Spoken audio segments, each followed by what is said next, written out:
안녕하십니까. 반갑습니다. 섬산인문학 문야입니다. 오늘은 학교에 왔습니다. 과학원에 와서 현재 학교에서 어떤 연구를 하는지 해가지고 한번 들어보려고 왔습니다. 지금 무슨 과죠? 지금 카이스트 물리학과 몇 년 지금 차예요? 이제 석박 통합과정 4년 차에 재학 중인 하승웅이라고 합니다. 하승웅이라고 합니다. 하승웅. 네. 하승웅. 영어로는 여기 뒤에 이름이 써 있고요. 나 아까 올 때 하승웅이라고 들어가지고 네. 공부 열심히 하고 있어요? 열심히 만드느라 열심히 했습니다. 저번에 만났을 때 어텐션 그런 거 했잖아. 예.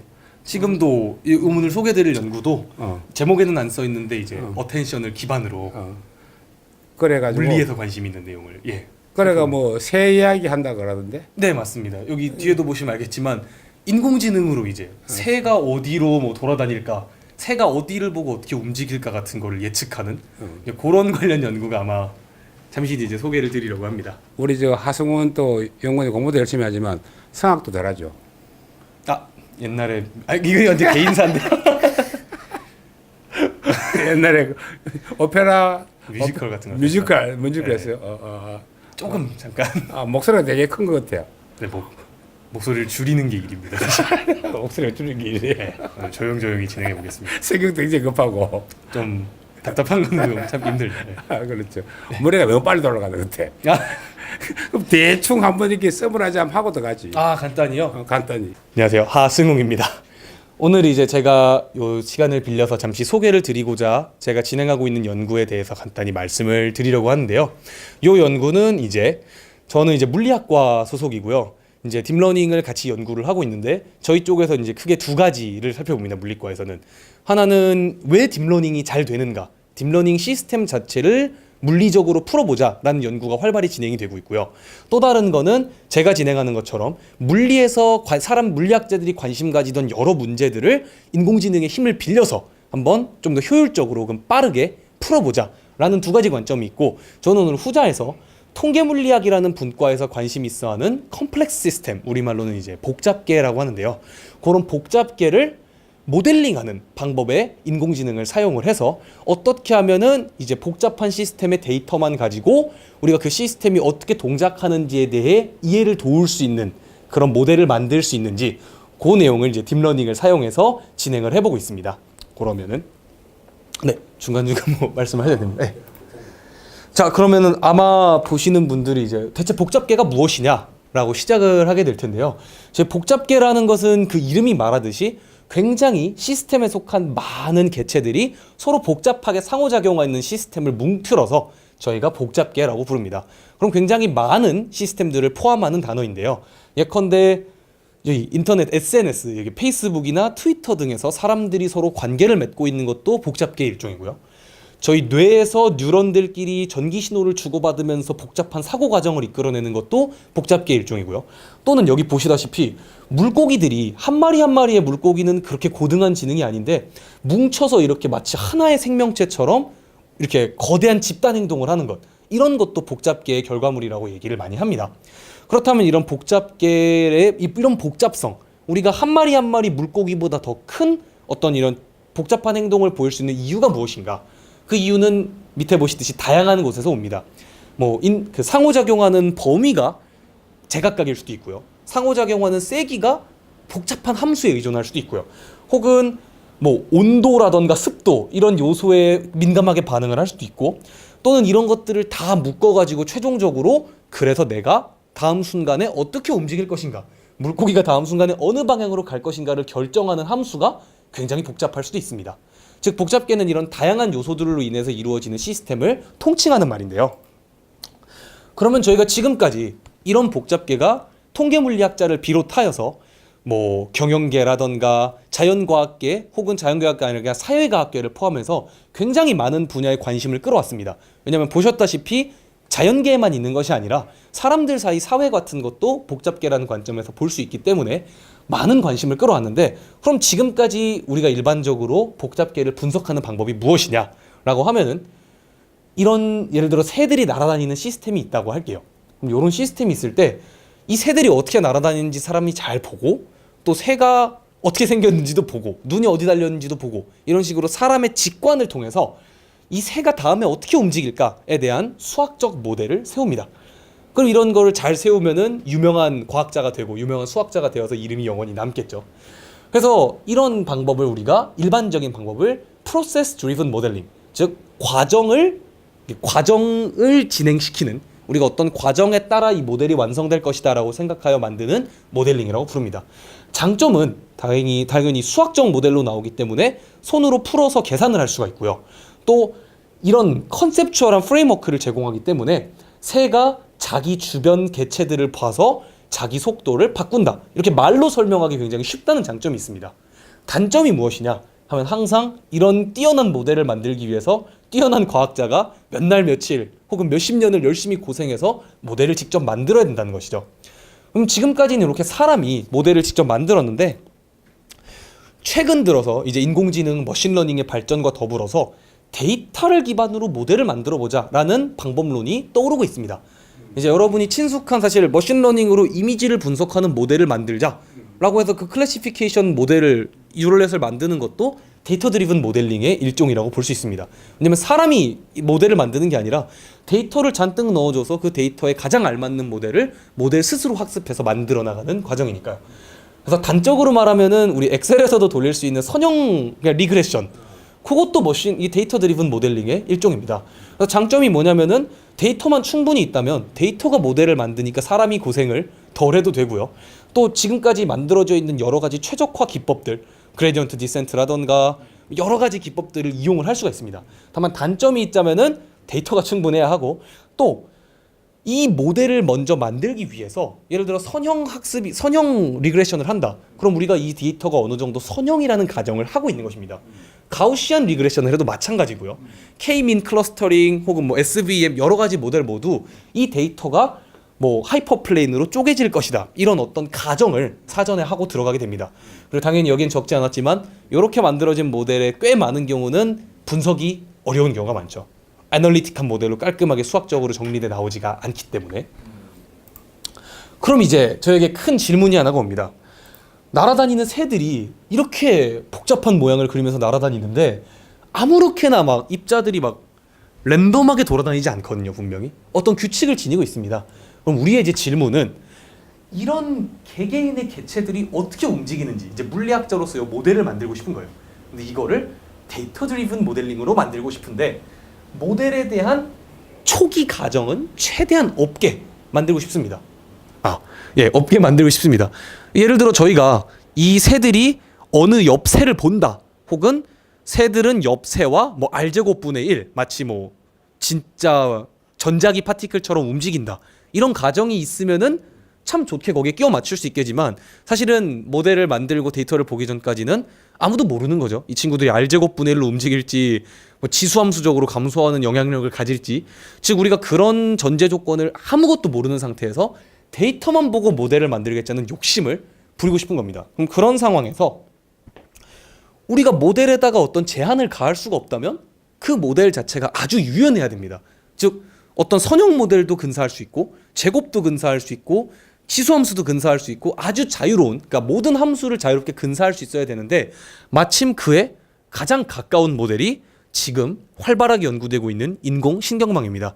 아마 요거 이제 조금 사변으로 빠지는 내용인데, 인공신경망이 이제 멀티레이어 퍼셉트론, 사실 단일 레이어만 이렇게 한 층만 있어도 충분히 웨드가 크다면, 이 뉴런 수가 많다면은 임의의 컨티뉴어스한 펑션을 근사할 수 있다라는 것은 이제 채비신 그 유니버설 어프록시메이션 티어럼이라는 내용으로 잘 알려져 있는데, 그런 것과 마찬가지로 뉴럴 네트워크가 어떤 함수가 될지 모르지만 어떤 함수든 잘 근사할 수 있다면은 그런 뉴럴 네트워크를 이런 복잡계의 분석에 사용하는 것이 당연한 흐름이라고 저는 생각을 했습니다.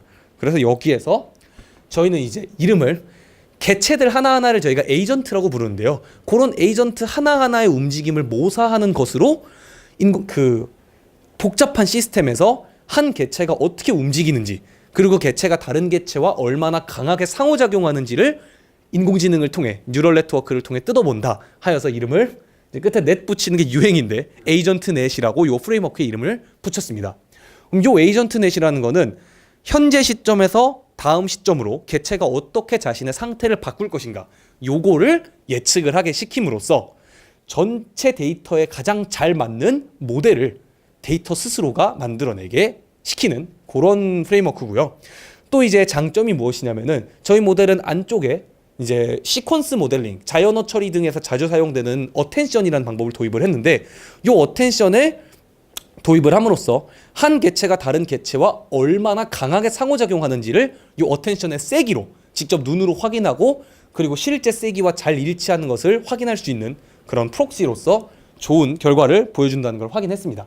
자, 그러면은 이제 본격적으로 문제에 대해서 들어갈 건데요.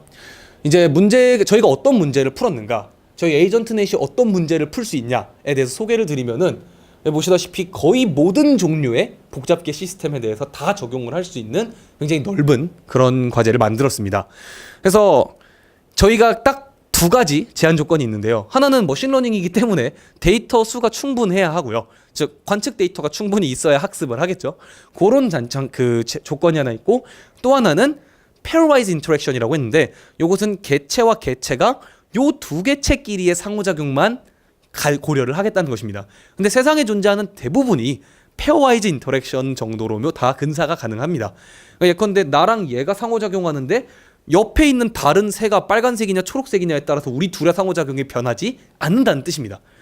그 대부분의 사실 상호작용이 둘 사이의 상호작용의 총합으로 이루어지기 때문에 저희는 이런 가정을 걸었고요. 저희가 이번 연구에서 그 저희의 모델, 그러니까 요 방법론을 검증하기 위해서 예시로 삼은 그 시스템이 다음에 4가지입니다. 요거 하나 설명을 드릴 건데, 요 결과를 하나 보여드릴 건데, 여기 보시면 위에 continuity, stochasticity, memory effect, 그리고 empirical data라는 4가지 항목에 따라 저희의 각 시스템이 어디에 해당하는지에 대해 X표와 체크표를 쳐놨습니다. 요 내용은 무엇이냐? continuity라 하면 주어지는 인풋 데이터가 이산적이냐 혹은 연속적이냐에 관한 내용이고요. stochasticity는 결과물이 항상 이전 조건이 똑같으면 결정되어 있느냐, 아니면 확률 분포로 랜덤하게 주어질 수 있느냐.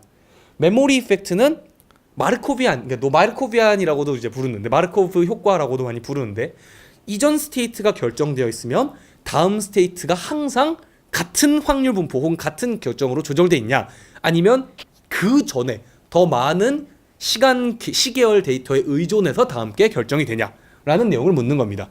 쉽게 말해서 사람 같으면 여기에 서 있다고 할지라도 이전에 여기서부터 걸어왔느냐 여기서부터 걸어왔느냐에 따라서 다음에 걸어갈 지점이 달라지겠죠. 이런 시스템을 논 마르코비안이라고 하고, 이렇지 않은 시스템을 마르코비안이라고 부릅니다.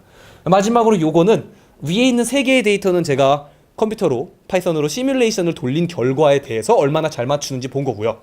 그게 실제 데이터도 얼마나 잘 맞추는지 보기 위해서 정말로 새들이 날아다니는 침니 스위프트라는 굴뚝 칼새라는 새가 있는데, 이 새가 실제로 날아다니는 데이터로도 검증을 해봤다라는 뜻입니다. 자, 여기는 이제 되게 이론적인 내용인데 간단히만 짚고 넘어가겠습니다. 요 프로볼럼 포뮬레이션이라는 저희의 뉴럴 네트워크는 사실 어떤 함수를 근사하는 뉴럴 네트워크가 될 거고요. 그 함수는 인터랙션 펑션이 될 겁니다. 즉 두 개체가 서로 어떻게 상호작용하느냐를 저희의 뉴럴 네트워크 프레임워크, 즉 에이전트넷이 학습을 하게 됩니다. 근데 그것이 뭐를 학습하냐 하면 여기 보는 요 F라는 펑션을 이제 학습을 할 건데, 얘가 어떻게 나뉘어져 있냐면은 나와 다른 개체 간의 인터랙션을 근사하는 페어와이즈 인터랙션이 있고요. 스스로 외부 변수와 어떻게 상호작용하는지를 근사하는 셀프 인터랙션 텀, 요렇게 2가지를 모두 학습을 하게 됩니다. 그리고 요 안에 다른 개체와 어떻게 상호작용하는지를 나타내는 페어와이즈 인터랙션 턴 안에 보시면은 R이라는 변수가 있는데요. 요 R이라는 변수는 간단하게 인터랙션 레인지를 뜻합니다. 즉 내가 어느 정도 거리에 있는 혹은 어떤 개체들과 상호작용할 것인가, 그것도 우리 인공지능이 잘 배워야 다음에 어디로 이 새가 움직이고 사람이 걸어갈지 예측을 할 수 있겠죠. 그래서 사실 제 나름대로 이렇게 복잡계에서 상호작용하는 개체들의 인터랙션 펑션에 대해 이렇게 포뮬레이션을 해본 건데요. 아주 새로운 내용은 아니고 따라가다 보면 아주 당연하게 포뮬레이션을 할 수 있는 내용입니다. 근데 여기서 주목할 점이 뭐냐면은, 저희가 저 함수를 배우기 위해서 이제 인터랙션 네트워크라는 그 잘 알려진 뉴럴 네트워크 모델의 변형을 저희가 이 연구에서 사용을 했습니다. 그럼 인터랙션 네트워크라는 것은 무엇이냐? 이제 원래 인터랙션 네트워크라고 하면은 이 신경망 쪽에서만 사용하는 말이 아니라 그냥 학문 전반에서 상호작용하는 개체들끼리의 관계를 표현할 때 많이 쓰는 말입니다. 뭐 프로틴 인터랙션 네트워크 하면은 생물에서 단백질들끼리 단백질과 단백질이 어떻게 상호작용해서 생명 현상에 기여하는지 표현하는 단어인데 저희가 여기서 말씀하실 거 있으면 질문 주세요. 질문인데 네. 과연 물리학 그 박사과정답게 굉장히 뭐 빨리 돌아가는데 잘 못 따라가겠어요. 이게 내용이 뒤에 때문에 속도를 조금 늦춰서 좀 쉬어가자는 뜻에서 하는 건데 네. 아까 저 에이전트 넷을 했단 말이에요. 네. 그럼 우리가 저 뭐 이미지를 본다든가 뭐 음성을 넣는다든가 하는 건데 네. 이게 지금 강화학습도 아니고 네. 어느 내추럴 랭귀지도 아니고 네. 이거는 뭐예요? 뭐를 넣어서 뭐를 최적화시키느냐. 그게 지금부터 딱 시작하는 내용인데 지금 간단히 이 개다 또이 네. 고양이다. 아까 거기를 제가 사실 여기서 굉장히 빠르게 여기를 대충 설명하고 넘어가서 그런데 글로만 돼 있어서 간단히 말씀을 드리면은 입력으로 들어가는 거는 현재 시스템의 상황입니다. 그러니까 여기 보시면은 요게 지금 새들의 움직임이라고 하면은 이거 벡터? 네, 요 벡터 하나하나가 새가 여기 있고 이쪽으로 움직인다라는 데이터라고 하면은 저희가 요거를 이제 컴퓨터 파일로 받으면 새의 위치 x, y가 있을 것이고요. 새의 속도 vx, vy가 있겠죠. 그러면 저희의 에이전트 넷은 요거를 받습니다. 네, 요거를 여기에 받습니다. 여기 신경만 들어가서 네. 다음 행동을 예측합니다. 네, 지금 시점에 예를 들어 t는 0초일 때 이걸 집어넣으면 1초일 때 아주 단순한 네트워크입니다. 어떻게 보면은. 1초일 때 신경만 거쳐서 2초일 때 예측하는 거. 네, 그렇습니다. 그렇게 계속 반복되는 것이고요. 만약 이게 그러니까 메모리 이펙트가 있다. 그러면 RNN처럼 0초 거 넣고 1초 거 넣고 2초 거 넣어서 3초 거 넣고 4초 거 넣고 5초 그렇게 계속 나오게. 동작을 예측하는 거네. 네, 그렇습니다. 동작을 예측. 네, 동작 그렇죠. 정확히는 상태인데 왜냐면 새의 경우에는 이게 동작인데 뭐 제자리에서 깜빡깜빡할 수도 있잖아요. 그런 경우에는 켜졌냐 꺼졌냐라는 0, 1. 뭐 그것도 상태가 되겠죠. 그 상태로 넘어갈 때 어떤 함수를 거칩니다. 상태를 예측하는 거. 네. 상태에서 이 상태로. 네, 그거를 트랜지션 펑션이라고 부릅니다. 요즘 하단계 일기 예측 하는 거하고 관계 있나요? 거의 같은 그러니까 아이디어적으로는 그러니까 컨셉적으로는 동일한 게 그 내용도 당연히 현재 시점에서 기상 환경 그러니까 그렇지. 얼마 전에 딥마인드가 아마 그 인공지능 예보를 굉장히 빠르게 돌렸다 해서 화제가 됐었는데 아이디어는 동일하면 저도 페이퍼를 못 봐서 그것도 이전 상태 기상 정보를 다 넣어서 다음 순간에 어떻게 움직일까인데 나비에스토크스를 안 풀고 뉴럴넷으로 했다는 거라는 것이죠. 빠릅니다. 네. 좀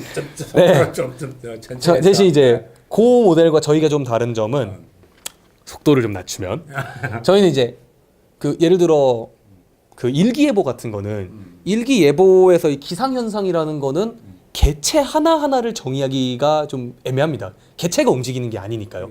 그냥 우리가 이렇게 공간이 있으면 그거를 레티스로 이렇게 격자로 잘라서 그냥 요 지역이라는 걸 우리가 개체로 임의로 생각하는 거죠. 그냥 조그만 1m, 막 10m 바이 10m의 위치. 그건 픽셀 하나? 뭐 그런 거로 간주하는 건데. 픽셀 하나가 정보를 가지고 있겠지. 그렇죠. 온도라든지 네, 맞습니다. 구름을 양의 같은 네. 거, 탁도라든지 뭐 그렇죠. 그런 이미지를 네. 근데 사실 수치하겠지. 그 픽셀 하나가 실제로 들어가 보면 엄청 큰 영역이거든요. 그 안에 분자가 10에 한 20 몇 승 개가 있을 텐데. 지구로 보면 작지. 그렇죠. 근데 저희의 모델은 그러니까 예를 들어 그런 모델이 근사하려는 거는 요 픽셀이 다른 픽셀과 어떻게 상호작용하는가라면은 저희는 진짜로 그 공기 분자 하나하나가 어떻게 움직이는지를 늘 알고 싶은 겁니다. 마이크로까지. 네, 그러니까 마이크로 다이나믹스를 알아내는 모델입니다. 물론 그 마이크로 다이나믹스를 뭉쳐서 이걸 픽셀로 넣으면 당연히 픽셀에서 픽셀로 가는 걸 예측을 하겠죠. 그래서 아마 실제 예시를 보시는 게 훨씬 이제 좀 이해가 되실 것 같아. 네. 좀 돼요. 이렇게. 네. 잘해주세요. 예. 네, 해서 방금 설명드렸던 내용이 정확히 요 그림에 이제 정리가 되어 있는데요. 보시면은 저희는 요런 복잡계라는 시스템을 가정을 하고 있습니다. 새로 설명을 쉽게 진행을 하면요. 새들이 어느 순간 3차원에서 날아다니는 새들은 자신의 상태라는 것을 가지고 있습니다. 사실 그 상태라는 것은 쉽게 말해서 현재의 위치와 그 새의 속도, 그럼 이렇게 6차원의 벡터가 되겠죠.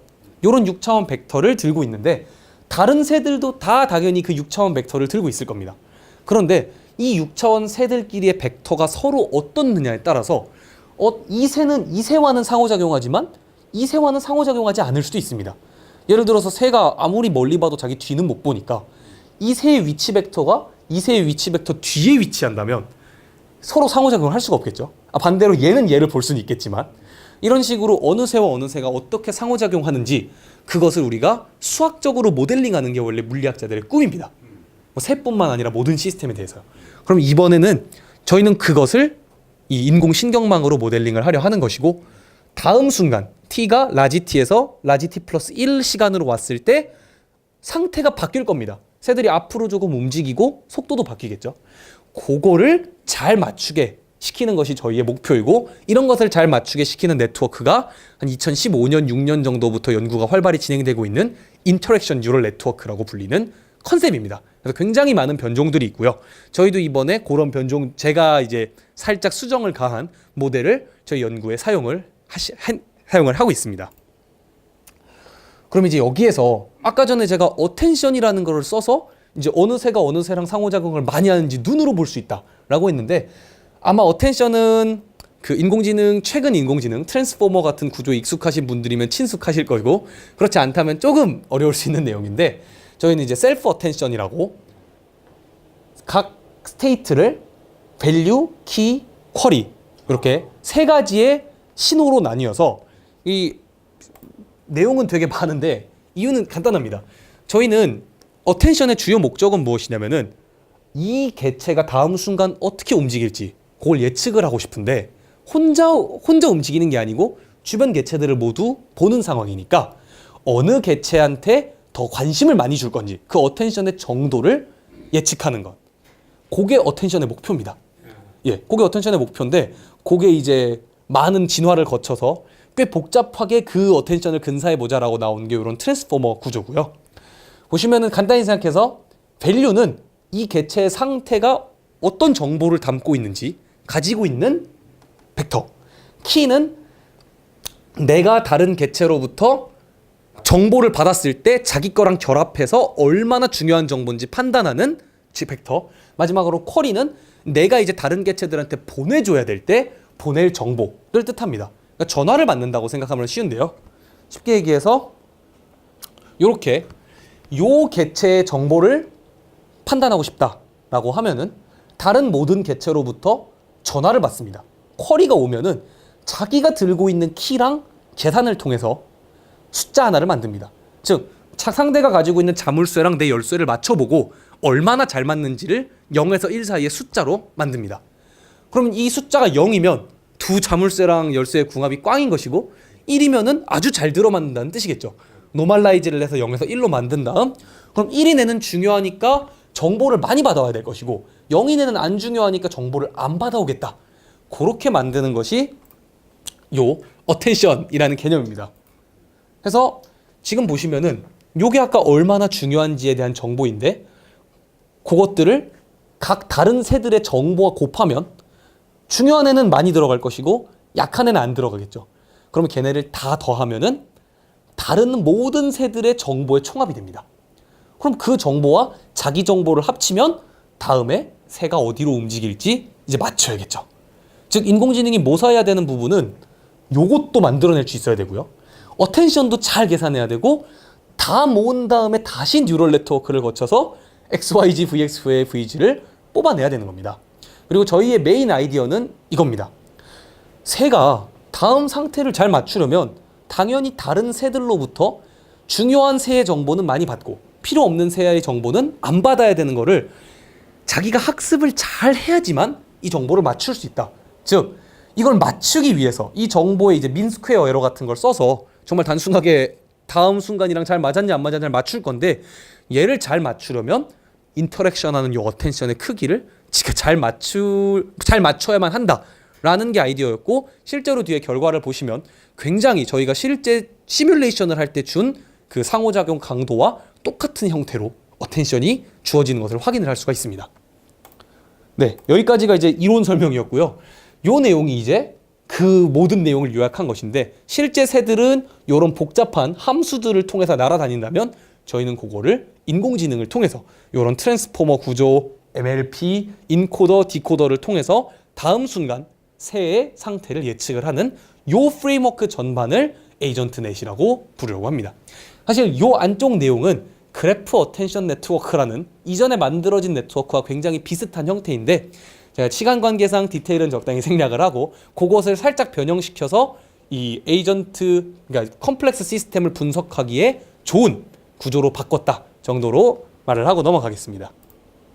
이제부터는 이제 재밌는 겁니다. 그냥 잘 됐다라는 결과들을 몇 가지 보여드리려 합니다. 그래서 가장 단순한 시스템부터 시작을 해봤습니다. 복잡계라고 사실 부르기도 조금 아까운 시스템인데 이 시스템은 이제 세포 자동자라고 부르는 시스템이고요. 굉장히 단순한 룰로 상태를 바꿔가면서 진화하는 격자 안에 있는 이 세포들의 모델입니다. 지금 보시면은 아주 간단합니다. 세포가 까맣게 돼 있으면 살아있는 거고 흰 셀은 이제 죽어서 세포가 없는 건데요. 이 각 세포들이 한순간 지나갈 때마다 자기가 다음 시간에도 살아있을지 죽어있을지를 판단을 합니다. 그럼 보시면 살아있는 세포는 자기 주변에 세포가 둘 이상 있지 않으면 외로워서 죽어버립니다. 다음 순간에. 보면 하나밖에 없으니까 없어졌죠, 다음에는. 혹은 여기 둘 혹은 셋이 살아있으면 그대로 살아있는데 살아있는 셀이, 살아있는 세포가 자기 주변 애들이 너무 많으면 부대껴서 죽어버립니다. 즉 자기 주변 8셀 중에서 둘 혹은 세 셀만 살아있어야 다음 순간에도 이렇게 유지되고 있는 거고요. 그렇지 않으면 죽습니다. 지금 보시면 이게 지금 계속 진화하고 있는 시스템을 제가 들고 왔는데 요 4개가 안정하게 굳어있죠. 요 4개가. 요 가만히 있으면은 서로 움직이지 않잖아요. 이거는 요 모든 애들이 요 점 기준에서 봤을 때는 요 3점이 자기 주변에 3개가 있으니까 살아있는 거고 나머지 애들도 모두 그렇게 생각하기 때문에 딱 안정하게 멈춰있는 시스템입니다. 이 시스템은 통계물리나 수학을 비롯해서 굉장히 다양한 시스템에 이미 연구가 1960년대부터 진행이 되어 왔던 시스템이고요. 지금은 이제 굉장히 단순한 이제 토이 모델이라고 생각을 하시면 됩니다. 그리고 당연히 이제 죽어있는 곳에서도 주변에 정확히 세포가 3개가 있으면 도로 살아납니다. 이런 룰은 굉장히 다양한데 요게 이제 유명한 사람이 먼저 만들어서 내놓은 룰이고 그 모델이 굉장히 복잡한 다이내믹스를 만들어냅니다. 예를 들면 요건 가만히 두면은 글라이더라고 해서 이쪽으로 계속 날아가는 개체들을 마치 하나의 개체처럼 움직이는 애들을 계속 생산해내는 애입니다. 그래서 마치 인공 생명 같다라고 해서 Artificial Life의 기초 폼이라고도 하는데요. 요것도 지금 보시면 상태를 받아들여서 자신이 바뀌니까 저희가 요것을 에이전트넷에다가 넣어서 과연 잘 맞출 수 있나, 다음 순간 이런 모습을 만들어낼 수 있나에 대해서 실험을 해봤고 요것이 그 결과 중 하나인데요. 보시면 요것이 무엇이냐, 어텐션의 세기를 색깔로 나타내 놓은 것입니다. 그리고 학습을 막 시작했을 때 학습이 어느 정도 이 폭이 돌아가서 진행이 됐을 때의 모습입니다. 잘 보시면 처음에는 어느 세포에 집중해야 내가 다음 순간을 맞출 수 있을지 전혀 감을 못 잡고 모든 세포에 똑같은 값을 주고 있습니다. 그런데 학습이 진행이 되면 될수록 점점 이제 뉴럴 네트워크가 깨닫기 시작합니다. 내 주위에만 영향을 받는구나. 세포가 144개가 있는데 그 144개 세포 중에 내 주위 8세포에만 상호작용을 하는구나 라는 거를 저희가 전혀 사전에 주지 않았습니다. 사실 얘랑 이렇게 상호작용할 수도 있는데 얘가 이거를 정확히 깨닫고 자기 주변 8셀로 어텐션을 집중하고 있는 모습입니다. 그럼 만약 저희가 이 세포에 대해서 전혀 모르다가 인공지능한테 시켜놓고 다음날 왔는데 요렇게만 반짝반짝 빛나고 있다. 그럼 사람이 이제 요거에서 인투이션을 얻을 수 있는 거죠. 아, 자기 주변 8셀과만 상호작용하는구나. 이렇게 모델링에 도움을 줄 수 있는 게 어텐션을 통한 시각화의 장점 중 하나입니다. 네. 지금 들어간 과정은 네. 그러면 모든 셀에서 서로 인터랙션이 동일하게 준 거예요? 네, 맨 처음에는 이미의 모든 셀과 모든 셀이 서로 상호작용할 수 있다고 가정하고 시작을 했는데 학습을 하고 나니까 나머지는 거의 연결을 끊어버린 거죠. 어텐션을 0으로. 마치 저희 번역을 할 때도 맨 처음에는 어느 단어를 써야 어디를 번역할지 모르다가 나중에는 딱 정말 불어와 영어에 알맞은 단어에 대응할 때만 어텐션이 반짝 빛나는 것처럼 저희 연구에서는 이제 개체 간의 상호작용의 세기를 표현할 때 그 어텐션을 보았는데 굉장히 잘 된 것을 볼 수 있고 사실 이것도 굉장히 재미없는 그래프인데 왜냐면 그냥 100%로 다 맞췄다는 게 이 그래프의 요지입니다. 정말 테스트를 몇 번을 돌려봐도 한 개를 안 틀리고 다 맞춰서 한 10만 개 정도를 돌려봤는데 정확히 룰을 예측을 한다. 그러니까 정말 죽어 있을 때건 살아 있을 때건 0일 땐 0 내고 1일 땐 1 내서 완벽하게 맞춘다라는 게 아주 단순한 저희 셀룰러 오토마타의 실험 결과입니다. 이제 조금 더 복잡한 걸 해봐야겠다라는 생각이 들어서 아까 잠깐 예시로 보여드렸던 새 움직이는 모델, 이거를 이제 비책이라는 분이 1990년대쯤에 요렇게 새들이 움직이고, 정확히는 새들이 이렇게 움직인다고 가정을 하면은 되게 재밌는 상전이 현상이 일어난다 라고 해서 물리 쪽에 요 페이퍼를 냈고, 지금도 요런 비책 라이크 모델, 그러니까 비책 모델 비슷한 모델이라고 해서 굉장히 많은 모델들의 이 패밀리가 있습니다. 이 모델은 굉장히 단순한데요. 모든 개체가 자기 주변의 일정 거리 안에 있는 개체를 참고해서 얘네들의 속도를 평균 내서 자기 속도로 삼는다. 이게 아이디어의 끝입니다. 요 파란색 애들의 속도를 다 평균해서 다음 순간 자기 속도로 만든다. 네. 그러니까 이게 뭐냐면 새들이 허공으로 날아가지 않고 어느 정도 정렬을 해서 날아가는 거를 보니까 아, 얘네들이 얼라인을 하는구나. 새들끼리 방향을 맞추는구나. 근데 새가 눈이 있으니까 저 끝은 못 볼 거고 어느 정도 범위 안에서 맞추겠다. 그래서 이렇게 생각하는 모델이 비책 모델이고, 거기에 이제 노이즈를, 가우시안 노이즈 같은 거를 얼마나 섞어주느냐 따라서 이제 이런 모듈이 완성이 되는데, 보시면 알겠지만 아까랑 다른 게 이제 노이즈가 들어가 있기 때문에 똑같은 초기 조건에서 다음 시간으로 움직여도 가우시안 노이즈가 있으니까 이쪽으로 갈 수도 있고 저쪽으로 갈 수도 있고, 가운데 있을 확률이 가장 높겠지만 이제 스토캐스틱한 모델이 되었습니다. 그럼 이제 이거는 어떻게 학습을 시키냐? 저희 확률 분포 학습 시킬 때 많이 쓰는 네거티브 로그 라이클리후드, 확률 분포에서 확률 분포로 가는 그 로스를 써서 이제 민 스퀘어 에러 대신에 네거티브 로그 라이클리후드를 써서 학습을 시켰습니다. 크로스 엔트로피? 네, 그거랑 거의 동일한. 네. 다만 이제 크로스 엔트로피는 일반적으로 디스크리트한 케이스에 대해서 붙였는데 얘는 컨티뉴어스 하니까, 즉 저희 뉴럴 네트워크의 아웃풋이 이게 가우시안이라고 가정하고 그 코베리언스 매트릭스를 뽑아내게 학습을 하면은 임의의 분포를 뽑아내게 만들 수가 있습니다. 그래서 그 결과를 보시면은 저희가 조금 복잡한 모델을 만들어 봤습니다. 새가 자기 뒤는 못 보니까 이게 팩맨처럼 생긴 인터랙션 스트렝스를 시뮬레이션을 할 때 줬습니다. 즉 뒤는 못 보는 거죠. 뒤는 못 보는데 뉴럴 네트워크가 지금 예측하고 있는 어텐션의 세기가 지금 보시는 빨간색 점들입니다. 보시면은 정말 어떻게 아는지 기가 막히게 이 모든 여기 있는 지금 200개체와 모두 인터랙션 할 수 있는 기회가 있었음에도 불구하고 학습을 충분히 시키니까 이런 놈들은 안 본다. 봐봐야 내 개체가 다음에 어떻게 움직일지 예측하는데 도움이 안 된다 라고 판단하고 빠르게 신경을 꺼버린 겁니다. 그래서 이게 생각보다 배우기 굉장히 까다로운 형태의 인터랙션 레인지인데 잘 모사한 것을 확인을 할 수가 있고요. 이 개체가 진짜로 다음 순간 어디 있을지 이제 예측을 하라고 시켜봤습니다. 요 새들이 모여있는 데서 한순간 뒤에 예측을 하라라고 시켰는데, 여기서 재밌는 점이 하나가 있습니다. 요게 지금 테스트 샘플이 아니고 트레이닝 샘플입니다. 그럼 우리가 보통 트레이닝 샘플에 대해 이해하고 있는 거는 트레이닝 샘플 점에 오버피팅이 어느 정도 되게 학습이 됩니다. 어쩔 수 없이 제너럴라이제이션을 잘하는 모델일수록 피해가지만 제너럴라이제이션을 못하면은 정답을 여기라고 주면 저희 뉴럴 네트워크 모델이 예측하는 분포의 중심점도 사실 여기에 있어야 맞습니다. 근데 지금 보시면은 이론적으로 맞춰야 할 분포의 정확히 가운데를 찍어서 뉴럴 네트워크의 이 히트맵이 자신의 분포를 예측하는 것을 볼 수가 있습니다. 이게 무슨 뜻이냐면은 실제로 저희가 요 시뮬레이션을 한 거니까 저희는 요 데이터를 다 가진 다음 이제 다음 시점의 데이터를 라벨로 줬습니다. 근데 라벨로 줄 때 정답을 여기로 만들어 놓고 가우시안 노이즈로 뿌린 거예요, 여기를. 그러면 당연히 어떤 경우에는 여기에 찍힐 수도 있고 어떤 경우에는 여기에 찍힐 수도 있겠죠.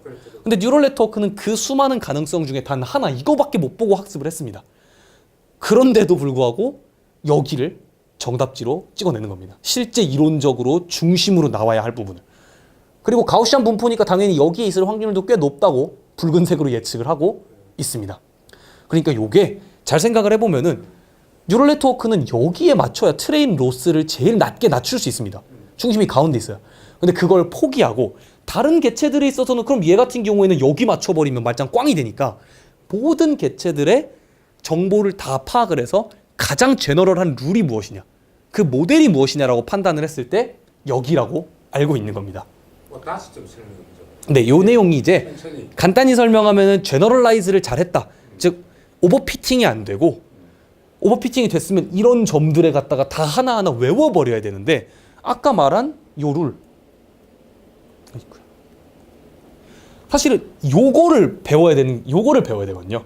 요거를 학습을 하고 주변에 이렇게 노이즈가 주어진다라는 거를 학습을 해야 되는데 아까처럼 오버피팅이 돼버리면 요 노이즈 하나하나를 그냥 다 외워버리게 됩니다. 그러니까 우리가 강아지를 찍었을 때도 강아지가 어떤 강아지는 리본을 메고 있을 수 있는데 우리가 리본 있는 게 강아지라고 학습을 시켰는데 뉴럴 네트워크가 그 리본만 보고 이제 외워버린 거죠. 리본을 아예. 그럼 무슨 문제가 생기냐면 나중에 뭐 이렇게 찰흙 덩어리가 리본을 메고 나와도 강아지라고 해버리게 됩니다. 이런 게 이제 잘못 오버피팅된 예시 중에 하나인데요. 저희 모델이 그런 문제에 빠지지 않고 실제 이론치에 가까운, 그러니까 데이터는 이 수많은 샘플 중에 하나밖에 못 봤지만 중심을 정확히 예측하기 때문에 이거는 제너럴한 모델을 학습한 것이다 라는, 한마디로 학습을 잘했다를 검증해주는 모델입니다. 오버피팅이 안 됐다를 보여주는. 네, 그래서 저희가 이제 이게 갑자기 어려운 게 나왔는데 도전을 해봤습니다. 방금 전에 비책 모델까지도 정말 잘 맞추니까 그럼 더 어려운 걸 해볼까? 해서 더 어려운 걸 해봤습니다. 이 식만 봐도 이미 어려워 보이는데 이 모델에 대한 자세한 설명을 좀 생략을 하겠습니다. 이거는 물리학에서 통계 물리학자이신 오른스타인과 울렌백 선생님께서 옛날에 그 복잡한 이 시스템에 대해서 만들어 놓으신 모델인데 간단히 생각하면 박테리아들이 꼬물꼬물 움직이는 거를 모사하는 모델이라고 생각하시면 됩니다. 즉 외부에 포텐셜도 있고요. 박테리아들끼리 서로 밀어내는 포텐셜도 있고 온도 때문에 썰말 노이즈도 있고요. 마지막으로 제일 크게 다른 게 액티브라는 이름이 붙어 있는 게 박테리아는 자기가 스스로 움직이려고 하는 힘이 있죠.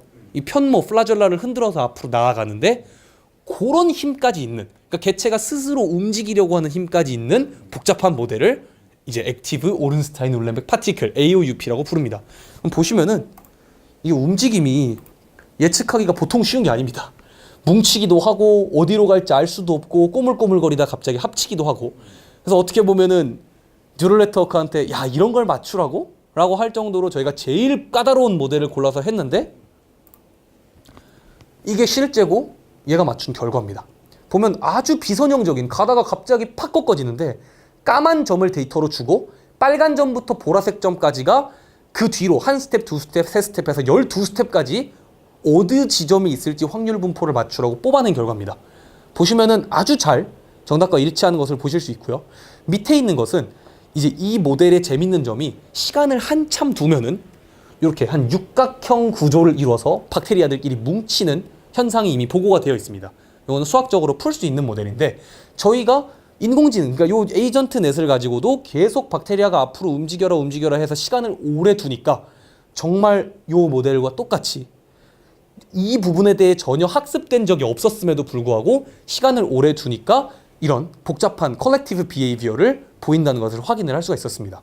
그리고 또 하나 재밌는 것은 저희가 그래서 안에 이 개체가 어떻게 인터랙션을 하는지 그 어텐션을 뜯어봤더니 요렇게 생겼는데 요게 보시면은 요 force라고 부르는 게 개체들끼리 실제로 상호작용하는 힘의 세기를 저희가 계산을 해서 그래프로 그려놓은 것이고요. 요 초록색이 요 어텐션 값들을 평균을 내가지고 살짝 선형 변환만 한번 해준 겁니다. 한 2배로 키우고 크기 살짝 낮추고 해준 건데 보시면 지금 거의 일치하는 것을 보실 수 있는데 이 어텐션이 굉장히 어려운 이유가 자기 주변으로 오면 오히려 어텐션이 감소해야 됩니다.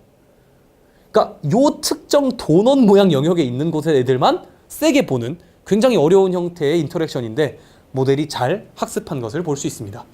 거의 다 마무리가 되었고요. 저희가 이제 이렇게만 보여주면은 너희가 시뮬레이션 한 거에 대해서만 잘 맞는 게 아니냐 우연히 그럴 수 있으니까 실제 새들이 날아다니는, 여기 보시면 진짜 이렇게 미국의 캘리포니아의 한 대학교 위에 상공에서 굴뚝칼새라는 새 1600마리가 빙글빙글 날아다니는 걸 찍었습니다. 이 데이터는 이제 여기 사실 적혀있는 논문에 공개가 되어 있는 데이터고요. 요거를 저희가 사용해서 이 새들이 실제로 이런 식으로 움직입니다. 요건 실제 새가 움직이는 데이터입니다. 보시면은 한 방향으로 도는 것도 같고 뭉쳐도 다니는데 시간이 지나면 다른 방향으로 흩어지고 맨 처음에 봤던 것처럼 굉장히 복잡한 형태의 상호작용, 움직임을 보이는 것을 알 수 있습니다. 여기서도 이제 저희가 굉장히 다양한 방법으로 검증을 했는데 결과만 말씀을 드리자면 저희 에이전트넷 방식으로 시간이 지났을 때 얼마나 오차가 날 것이냐를 예측을 했을 때 가장 그 차이가 적었고요. 다른 그냥 리니어로 맞추라고 하거나 단순한 LSTM, 그러니까 그냥 RNN을 썼을 때에 비해서 상호작용을 고려하는 그 에이전트넷 모델이 훨씬 잘 맞췄고, 재미있는 점이 여기서도 똑같이 어텐션을 찍어봤더니 일반적으로 그 비책 선생님을 비롯한 여러 분들이 가지고 있던 그 아이디어, 새가 앞에를 볼 거고 자기 범위 안에만 볼 거다라는 게 어느 정도 일치하는, 이건 처음 확인하는 결과입니다, 저희가. 그래서 그걸 평균을 내보니까 완벽히 일치하진 않지만 그래도 어느 정도 앞쪽으로 이렇게 입을 이렇게 뒤로 못 보는 형태의 어텐션이 잘 보이고요. 요게 그냥 LSTM으로 만들어서 다 흩어진 결과인데, 실제 에이전트넷으로 만들면 시간이 지났음에도 불구하고 새들이 덩어리로 뭉쳐서 잘 움직이는 것을 확인할 수 있습니다. 마지막 요거는 실제 새들의 시간에 따른 가군동량 변화와 LSTM으로 했을 때 저희 모델로 했을 때인데요. 가군동량 변화라는 게 쉽게 말하면 아까 새들이 빙빙 도는데 한 방향으로만 계속 빙빙 돌면은 플러스로만 있을 것이고, 그 반대 방향으로만 빙빙 돌면 마이너스로 있을 것인데, LSTM으로 하니까 한 방향으로 무지 세게 도는, 그러니까 플러스로 막 2만에 가까이 돌아는 말도 안 되는 결과가 나왔습니다. 그런데 저희 모델에 따르면 실제 새들이 있는 것처럼 시계 방향으로 돌다가 반시계 방향으로 돌다가 이런 식의 왔다 갔다 움직이는 것을 잘 근사하는, 즉 큰 스케일로 봐도 어느 정도 잘 맞는 그런 새에 관한 모델을 사람의 직관 없이 인공지능, 머신러닝만으로 만들어냈고, 어떻게 상호작용하고 있는지 뜯어볼 수도 있다. 여기까지 에이전트넷의 검증을 진행을 했습니다. 그래서 여기가 끝입니다. 마지막 슬라이드고요. 정리를 하면은 저희는 이제 에이전트넷이라는 그래프 어텐션 네트워크라는 인공지능 신경망을 이용해서 복잡계의 모델링을 이제 데이터 드리븐 매너를 통해서 진행하는 모델에 대해서 연구를 해보았고요. 저희 생각에는 요 아이디어가 거의 모든 종류의 이 복잡계 시스템에 적용이 될 수 있는 굉장히 포텐셜이 큰 시스템이라고 생각을 합니다. 그리고 밑에 보시는 것처럼 이렇게 어텐션을 직접 시각화해서 볼 수 있다는 게 단순히 데이터 드리븐 모델뿐만이 아니라 처음 보는 시스템과 데이터를 접하는 과학자나 연구자들이 이 데이터를 먼저 넣고 학습을 시킨 다음 뉴럴 네트워크를 뜯어보는 것으로 수학적인 애널리틱한 모델을 만드는 데도 도움을 줄 수 있지 않을까라는 생각까지 진행을 하고 있습니다. 네, 그래서 여기까지 현재 진행하고 있는 연구에 대해서 꽤 오랜 시간 말씀을 드렸습니다. 정말 설명을 잘 해줬는데 참 공부는 젊어서 해야 될 것 같아. 이게 잘 안 되는 것 같아. 근데 복잡하게 하는데 컴퓨터가 파워가 괜찮았어요. 파워가. 이게 사실 저희 막 서플 같은 데는 다 들어가 있는데 시간이 꽤 많이 걸립니다. 그 과거 또 슈퍼컵 쓴 거 아니에요? 저희는 지금 카이스트에 좋은 GPU 서버가 있어서 그거를 거의 GPU를 10개를 묶어가지고 하루 이틀을 풀로 돌리는. 근데 사실 그 바둑 같은 거 돌리는 거에 비하면 아무것도 아니죠. 거기는 막 몇십 개를 몇 달 동안 돌리는데 거기까지는 아니고, 다만 이제 그러니까 집에서 노트북 한 개로 돌리기에는 조금 연산이 많이 들어서 그 좀 좋은 GPU를 많이 병렬로 연산을 시켜서 진행을 했습니다. 특히 실제 새 데이터 같은 게 데이터가 많아서. 이거하고 바둑하고는 뭐 관계가 없을까요? 사실 이전에도 이게 강화학습도 아니고 또 어떻게 연결될지는 고민을 한참 해봐야겠는데, 어텐션을 그나마 좀, 그러니까 사실 얘가 옛날에 텐션이가 바둑에 딱 사실 요거는 제가 오히려 나중에 대표님께 여쭤봐야 할 내용인데, 바둑이 이제 요즘은 어디 수를 두면은 어디 몇 프로 승률까지 이렇게 그 알려주는 그렇지. 많이 있잖아요. 근데 거기 승률을 두면 뭐 87% 여기 좋다 하는데 어느 돌들이 그 수에 영향을 미쳤는지 눈으로 잘 보여주진 않는단 말이죠. 그거랑 잘 엮으면 조금 가능성이 있지 않을까 정도의 생각을 해봤었습니다. 그러고 우리 저 시청자분들은 돈에 관심이 많고 내 주위의 사람들이 인공지능 정권을 말해요. 인공지능 그 뭐라 하는 그 머신 투자하는 거. 네. 보도 막 스톡 보도 많이 돌리고 트레이드도 많이 돌리고 AI 투자하려. AI 퀀트. 그럼 그것도 복잡계라고 할 수 있나요? 네, 사실 맞는데요.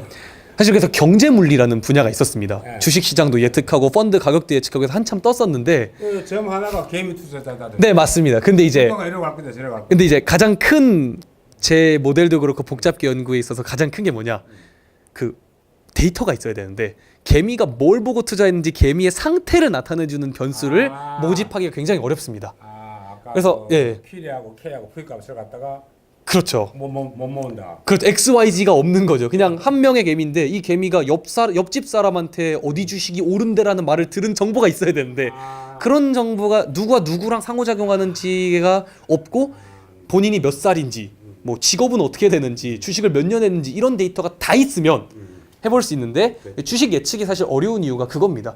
개개인의 정보가 너무 많다 보니까 오늘 이 주식을 사고 팔고에 그 영향을 주는 요인이 워낙 많아서 그래서 복잡게 주식 열심히 연구하다가 요즘은 조금 시들합니다. 아, 연구한 적 있어요? 아니 저는 아닌데 이 분야에서 경제물리에 사실 되게 많이 했었습니다. 복잡계로 하버드 애들 할 거 아니에요. 어디든 다 한 번씩 건드렸는데 잘 됐으면 그걸로 돈을 많이 벌었을 텐데 못 번 거 보니까 아직 사실 딥러닝으로도 주식 예측이 썩 좋지는 못합니다.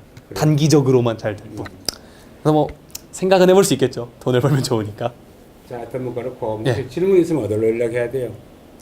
질문이 우리 메일로 보내줄까요? 정말 큰 질문 있으면 메일로 주시면 저한테 연락해 주시면 제가 성심껏 답변해드리고 혹시 아마 조만간 이제 출판을 바라고 있는 현재 내용이라서 네 지금 일단 매뉴스크립트는 어느 정도 완성이 된 그림들이고요. 방금 전에도 최대한 빠르게 좋은 곳에 출판을 하고 싶은 네이처 사이언스에 됐어요? 안 됐습니다.